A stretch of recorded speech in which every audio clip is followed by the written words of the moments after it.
Thank you all for coming. I'm grateful to have you here. I just will start by saying my presentation, my work is a little less far along than some folks, so this is more a conceptual presentation, more about my framing than anything else, but try to get through it nonetheless.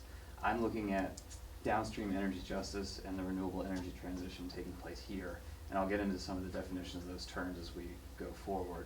But for background, you can generalize that states in the U.S. are driving climate policy rather than federal action. It could be for a variety of reasons. It could be for gridlock at the federal level, but suffice it to say, this idea that states as policy policy laboratories is taking root, and there's an idea that states will learn from each other and kind of work out the best approaches to climate policy through this kind of laboratory comparison. So for the most part, a lot of this is focusing on energy transitions. And there's an academic field, transition studies, which is focusing really on like optimality and outcomes in energy transitions. But it's been called kind of justice blind, so it's more focused on the ends rather than the means. The just transitions framework is another sort of scholarly field, but it's also an activist field. That I consider a necessary counterweight. That focuses explicitly on the means of how transitions occur, and it prioritizes justice as an end goal rather than transition as an end goal. And I think this is especially important because transitions occur in the U.S. in states that have different jurisdictions over the energy system. So I have Pennsylvania versus Vermont up here just to point out that in Vermont, a lot of energy is downstream use, like thermal heating or something like that, whereas Pennsylvania has significant energy extraction. So if we need to evaluate transitions based on justice, which I'll make the case for as we go forward, we need to be able to consider upstream and downstream concerns. But the policy literature on just transitions has focused pretty heavily on upstream concerns. So the quintessential example is justice for people employed in energy extraction, retraining coal miners, and things like that. So I think that's critical, but I think that if transition policy is happening in individual states, we need to have a way to think about just transitions that does not focus only on the upstream. And I think the energy justice framework is a good way to do that. So I'm looking at, for my research, a case study on the energy transition here, partially because Vermont labels itself a leader in this. It has largely downstream energy use, and this will be important to understanding justice and climate policy nationwide if we buy the laboratory idea.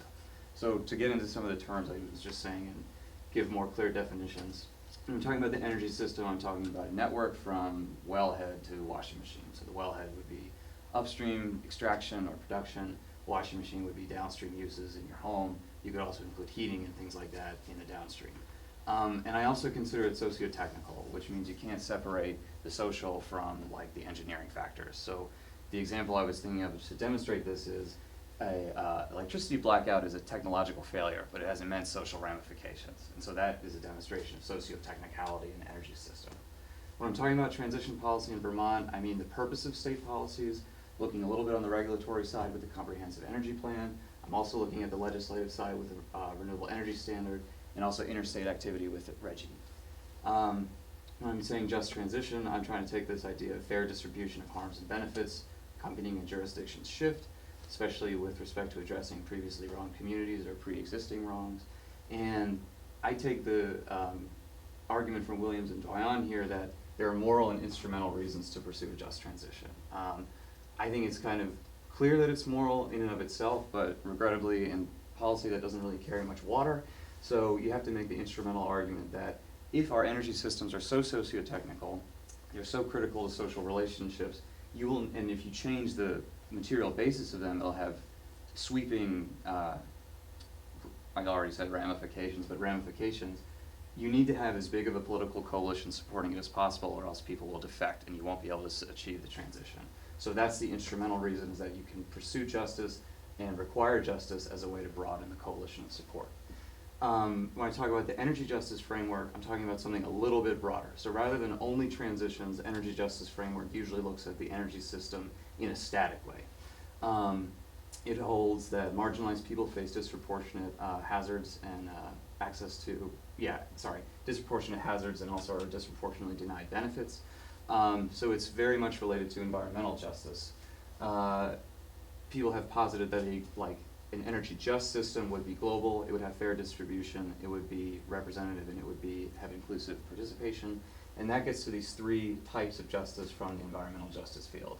Distribution, who gets what, procedure, how is that decided, and recognition, who is legitimate in the decision-making process. So my research questions are trying to get at this. Basically, in broad terms, what energy justice issues are there here, which ones arise as a part of the transition, and how does the transition address existing energy issues? The way I did that was I tried to do some mixed methods, spatial analysis, surveys, document review. With the spatial analysis, I'm hoping to do two waves. First one is to basically identify where to do surveys. This was as a part of a partnership with a broader environmental justice project in Vermont, not just energy justice. I'll show you a little bit about that in a second. And then I want to go back after my surveys and have kind of a spatial picture of energy justice in Vermont, energy in particular, not just environmental justice. So for our surveys, we had a 50-question open-ended survey, covered more than just energy, covered environmental justice in general. We're looking at selecting towns based on that spatial analysis. The town level was the smallest unit of analysis held in common between the data sets we had. We're trying to get about 700 surveys. We got 550 so far. We use snowball sampling in addition to the spatial analysis for selecting towns. So if someone said, hey, you got to go the next town over, they have some issues there, we hated what they said. And this is a sample of the energy related questions we had. You'll see they largely had to do with weatherization and solar access. So long story short, we put together a variety of environmental justice data layers to choose where to go. This is the top 20 highest scoring towns in Vermont. When we were in those towns in particular, we would look at more granular data. So these are census block groups. And we would try to do surveys where point-based environmental hazards overlapped with demographic issues. And so you'll see, like this block group here in Rutland has very low per capita income. It has a lot of mobile home park communities which are highly vulnerable, and it also overlaps with a floodplain. Has a few brownfield sites as well, so we surveyed in there. We also did interviews in those places with leaders. We're going to transcribe those for thematic analysis and in vivo to see what issues prevail. And then I want to do some document review, also looking at thematic analysis of the policy documents as they represent themselves to the reader. This is my general timeline. Like I said, this is more conceptual. Hoping to finish up data collection and data entry by the end of the semester, move on to analysis in the winter. And I just want to say thank you to my research team from over the summer. There's a lot of work knocking on people's doors. Thank you to my advisor Bindu, thank you to Ching and Nora and Julia for helping me survey.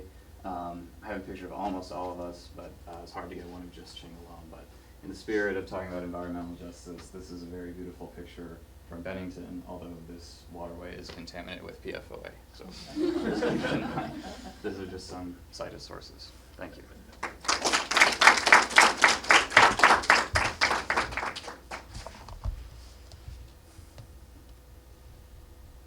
Okay, great. Okay. So Vermont's a pretty unique place, and I'm curious, I know you won't have time, but if you think your work will have implications to other states, and part two is how the federal government, if you say that states have a huge ability to mitigate climate change and work with these issues, how federal government could affect that, because I know in New England, the feds often give a lot of money for heating because it's cold here, but last year they cut it massively and places had to scramble. I wonder if that makes people make poor environmental decisions what type of implications there are beyond Vermont, I guess. Yeah, well, and just to clarify a little bit, I don't think that states actually I don't think they're the best route for climate policy, but they're like the only option in the game right now, so that's what I was trying to get at. But I do think, especially with the federal context, like, if you look at the weatherization program in Vermont, like, you know, home heating is a significant source of carbon lock-in.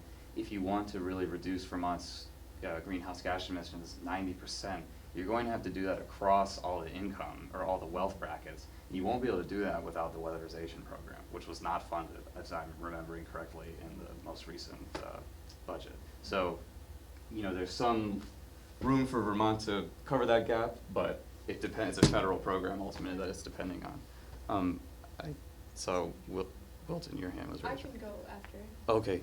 Yeah, I was just wondering to what degree you are kind of moving across sectors to consider the transportation sector, since that's one of the central questions here in Vermont. And then the second question I have is more conceptual. conceptual because, in thinking about how some people frame the EJ question, some of it goes to questions on compensation, compensatory justice. Mhm. And I don't know if that would tie in any way, so. Yeah. But, so anyways, and it's probably more than you can answer maybe. Simple time frame where we are now. Short answer is I'm not really looking at transportation because there's so many other factors influencing that system, although that's a significant use or site of lock-in, as you mentioned, in addition to thermal Especially with heating. respect to income in the state. Right. But in terms of compensation, I think that would, I hadn't actually heard of that idea of compensatory justice until just now, but I think that would overlap from what I understand about what you just said really significantly with the just transitions framework. That seems to be. And another language that sometimes uses restorative justice. Oh, I see what you, So okay. it's kind of a mix of things, and trying to understand compensating for past harms. Right. And that can tie into the distributive framework because Right. it becomes a little bit more time-oriented and, in terms of the history of discrimination and disenfranchisement. Right, I see. I'll need to look more heavily into that. I know that the state kind of considers restorative justice right now only in terms of criminal things. Yes, I know. But That's why I didn't use that language right now. I That's see, what yeah. kind of conjures up right off the Yeah, bat. but there is some infrastructure for it in state policy, so maybe it could be Right. an avenue. Yeah. I have a question if you're gonna look at housing stock, the age of the housing stock and how that relates to weatherization. Yeah. Being able to weatherize. I would like to, especially because a significant group of people, I mentioned a little bit earlier, people who live in mobile homes, and a lot of those are quite old and can't really be updated, or at least it would be sunk cost. It wouldn't make sense to weatherize them. It'd make more sense to buy a new one, but which one is possible? There is some data that I could find on the Vermont Open Geodata Board about housing stock. I would like to put that into that second wave of spatial analysis that I was talking about, but I haven't looked at it just yet. But I think that the intersection with housing, if I could like speculate on the data, I haven't analyzed my data yet, but it's going to be very significant in this, especially in terms of like not just stock, but tenure. So a lot of people won't weatherize their home because they don't own it, so why bother? Something that I'm thinking about too is like in Burlington, there's such a low occupancy rate that Mhm.